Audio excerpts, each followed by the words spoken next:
Ne jamais économiser d'argent. Ce conseil, mon grand-père me l'a donné et c'est pourquoi je le partagerai avec vous. Regardez, il y a longtemps, dans les champs du Texas, vers les années 50, vivait un grand-père que tout le monde connaissait comme paresseux. Ce n'était pas qu'il travaillait de temps en temps, ce n'était pas qu'il ne travaillait jamais. On le trouvait toujours sous l'ombre d'un mesquite, assis sur une vieille chaise, avec le regard perdu à l'horizon. Avec les mains, il se grattait la barbe, et avec la bouche, il ne cessait de parler d'affaires qu'il ne faisait jamais. Il disait « Un jour, je vais monter une boutique, vous verrez. Un autre jour, je vais acheter des terres, j'aurai des vaches, je ferai de l'argent sans me fatiguer. » Mais ce jour n'arrivait jamais. Les gens ne se moquaient même plus, ils le regardaient avec pitié. Ils disaient « C'est un rêveur vague », et c'était vrai. La grand-mère, fatiguée d'entendre la même chose, soupirait fort pour que même le vent l'entende. Vieux, la vie ne se soutient pas avec des rêves, elle se soutient avec du travail. Le grand-père levait les sourcils, haussait les épaules et répondait toujours pareil. « On verra, femme. Un jour, je vais trouver le moyen et encore le silence. Encore des promesses dans l'air. » Les années passaient, et la seule chose qui augmentait était le besoin. Une nuit, le petit-fils, un garçon aux grands yeux et aux pieds nus, demanda du pain. La grand-mère ouvrit le garde-manger. Rien, vide, comme l'os sucé. Le grand-père regarda le sol, sentit que les mots lui bloquèrent la gorge. Il n'y avait pas d'excuse. Ses idées ne pouvaient pas être mangées. Ses rêves ne remplissaient pas les estomacs. Cette nuit, il ne dormit pas. Le lendemain matin, vaincu, il alla faire ce qu'il avait toujours méprisé, travailler comme journalier dans les champs de coton. Le changement fut dur, très dur. De passer les heures sous un arbre, il passa à se courber sous le soleil ardent. D'avoir des mains douces, il passa à les avoir ouvertes en ampoule. Le dos lui faisait mal, les jambes lui tremblaient, chaque muscle lui brûlait jusqu'à l'os. Et au milieu du champ, avec la sueur entrant dans les yeux, il murmurait « Ceci est pire que la paresse, ceci est une chaîne. » La nuit, il arrivait à la maison plié, comme s'il avait 20 ans de plus. La grand-mère l'attendait avec une assiette de haricots et 2 tortillas, jamais 3. Le petit-fils courait vers la véranda de la maison de bois et l'embrassait, demandant avec l'innocence de toujours « Qu'est-ce qu'ils t'ont donné, grand-père » Le vieux sortait le chèque, le regardait longuement, comme s'il cherchait plus de lettres dedans, et répondait fatigué « C'est peu, fils, mais quelque chose c'est quelque chose. » Et avec cela, ils allaient au magasin du village. Ils payaient de vieilles dettes, laissaient de l'argent en impôts, achetaient le médicament de la grand-mère, puis le habituel, un petit sac de maïs, des haricots, du café bon marché, quand ça donnait, du sucre. Et au retour dans la poche, il ne restait que quelques pièces détachées. Le petit-fils les sortait, les alignait sur la table, les comptait avec les doigts, et c'est tout ce qui reste. Le grand-père serrait les lèvres, cela et rien de plus. Ainsi, le temps passa. Le chèque arrivait, le chèque partait, la maison continuait avec des fuites. La dette était une ombre qui ne bougeait jamais. Le grand-père sentait qu'il travaillait seulement pour pouvoir respirer un autre jour. Un après-midi, au magasin, j'entendis des hommes parler à voix haute, comme s'ils prêchaient. Le secret est d'économiser. Celui qui garde a toujours. Ces paroles lui restèrent bourdonnant dans la tête. Ce même soir, il chercha un grand pot en verre, le lava, le sécha sur le pantalon, le regarda contre la lumière de la lampe et le cacha sous le lit. Chaque semaine, après avoir acheté le juste, il jetait là quelques pièces ou un billet froissé, le son du métal tombant. Tin, tin. Cela lui semblait de la musique.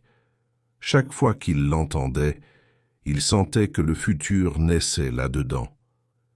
Le petit-fils le découvrit un après-midi, souleva la couverture et vit le pot à moitié plein.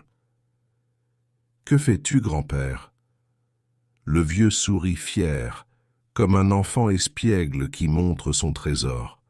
« Je garde notre demain. » Mais ce demain coûtait cher, très cher. Le grand-père se refusa à acheter de nouvelles bottes, bien que les siennes s'ouvraient déjà au bout. Il marchait avec les doigts touchant la terre et disait « Celles-ci tiennent un autre mois ». La pluie entrait par le toit de la cuisine, mouillait la table, remplissait le seau d'eau sale. Il regardait la fuite et disait « Ce toit tient une autre pluie ».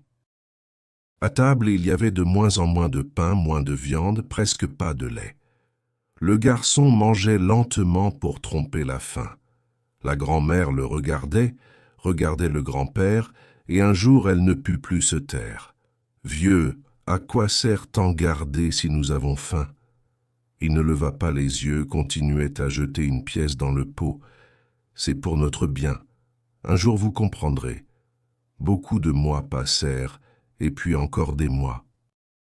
Le pot se remplit de billets froissés et de pièces de toutes les tailles.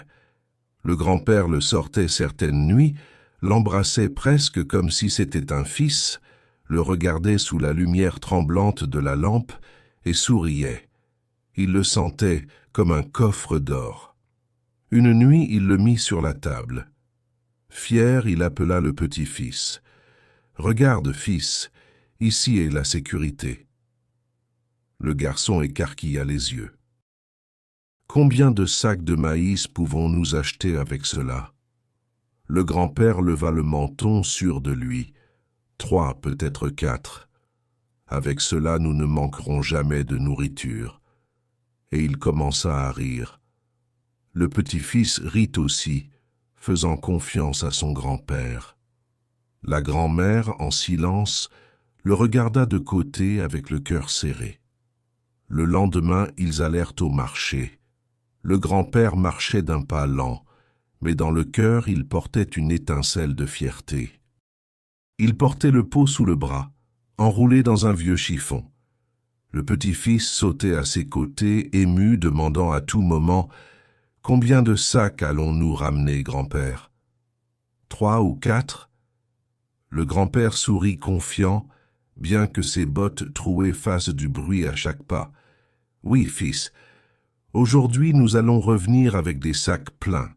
Aujourd'hui tu verras ce qu'est la sécurité. » Ils arrivèrent à l'étal du commerçant. Le grand-père posa avec soin les billets et les pièces sur la table.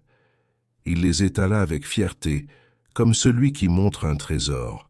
« 3 sacs de maïs, s'il vous plaît. » L'homme les compta rapidement, avec les doigts agiles de celui qui voit de l'argent tous les jours.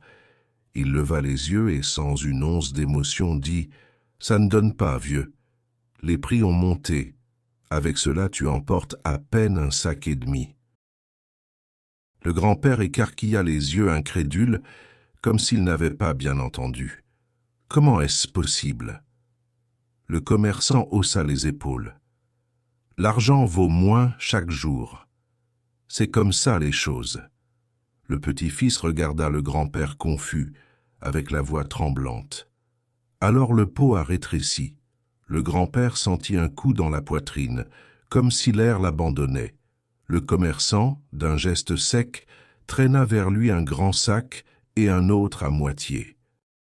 Puis, sans trop le regarder, il mit quelques pièces et 2 billets froissés dans la boîte qui servait de pot et la rendit. « Ça a à peine donné, vieux, » dit-il froidement, comme celui qui lâche une vérité sans importance. Le grand-père baissa la tête, prit d'abord le sac, puis le demi, et enfin attrapa la boîte avec la monnaie misérable. Le petit-fils le regardait en silence, avec les yeux pleins de questions. Ainsi, avec les mains chargées et le cœur vide, ils marchèrent de retour à la maison. Chaque pas du grand-père était plus lourd que le précédent. Cette nuit, à la table de la cuisine, il vida la boîte. Les pièces et les billets tombèrent un à un secs comme des pierres mortes. Il les compta avec désespoir. Il les recompta et encore, comme si soudain ils allaient se multiplier, mais c'étaient toujours les mêmes. Ce qui avant semblait richesse, maintenant n'était qu'un tas inutile, incapable d'acheter même un sac complet. Le grand-père frappa la table avec colère. Tant d'efforts, tant de sacrifices pour que tout se transforme en poussière. La grand-mère, avec le visage fatigué, le regarda en silence. Elle ne dit rien parce qu'elle avait déjà tout dit avant. Le petit-fils, d'une voix douce, demanda « Et à quoi sert d'économiser, grand-père » Le vieux ne put pas répondre. Il se leva, traînant les pieds, et sortit sur la véranda. Là, il s'assit sous la nuit sombre. Le vent froid soufflait entre les arbres, et il serrait les bras comme un enfant perdu. Il pensa que peut-être toute sa vie avait été une erreur. Paresseux avant, esclave après, et maintenant moqué par l'argent. Pour la première fois, il sentit qu'il n'y avait pas de sortie. Les jours suivants furent amers. Au champ, il n'avait plus de force. Il arrivait à peine à remplir le sac de coton, et le patron le regardait avec mépris. À la maison, la nourriture manquait de plus en plus. La grand-mère toussait la nuit, et le petit-fils le regardait avec la faim dans les yeux. Le grand-père sentait un poids dans la poitrine qui l'écrasait, et par moments, il pensait à tout abandonner, se laisser tomber et ne plus se relever. Mais un matin, assis sur la véranda avec le regard perdu, il vit un voisin passer. Il portait un panier plein d'œufs blancs et propres, bien rangés. Il marchait souriant vers le village, d'un pas ferme, comme un homme sûr. Plus tard passa un autre portant des bouteilles de lait frais. On entendit le verre s'entrechoquer tandis qu'il avançait. Lui non plus ne semblait pas préoccupé. Aucun ne portait de chèque ni de pot caché. Ils portèrent des choses qui servaient, des choses qui produisaient tous les jours. Le grand-père les regarda longuement, serrant les lèvres avec un mélange d'envie et de tristesse. Qu'alors, comme un écho qui venait de loin, il se souvint de la voix de son petit-fils. « Et si au lieu de garder de l'argent, nous achetions des poules ?» Au début, cette idée lui avait semblé une bêtise d'enfant. Mais maintenant, au milieu de l'obscurité de son cœur, elle brillait comme une étincelle allumée. Il ne pensa pas beaucoup plus. Il ouvrit le pot et ramassa le peu qui restait. Il rassembla les pièces, les billets froissés, tout ce qui servait encore. Il alla au marché la tête basse, demanda d'une voix peu sûre et après avoir mal marchandé, comme toujours, il revint avec quelques rares poules maigres, laides, nerveuses. En arrivant à la maison, il les lâcha dans la cour. Le petit-fils frappa des mains émues, courant après elle. « Maintenant, oui, grand-père, nous avons une fabrique d'œufs. » Le grand-père le vit sourire et, pour la première fois depuis longtemps, il sentit une lumière dans le cœur. Les premiers jours, ils ramassèrent à peine 1 ou 2 œufs. La grand-mère les cuisait avec soin, les partageant en 3, comme s'ils étaient un trésor. Quand il en restait un, ils le vendaient à un voisin qui leur donnait quelques pièces. Avec cet argent, ils achetèrent une autre poule plus grosse. Le grand-père commença à tenir un vieux cahier. Il écrivait de travers. Il se trompait dans les comptes, mais il notait chaque œuf, chaque vente. Il sentait qu'enfin il faisait quelque chose de propre. Peu à peu, la cour se remplit de caquetage. Le petit-fils courait après les poules.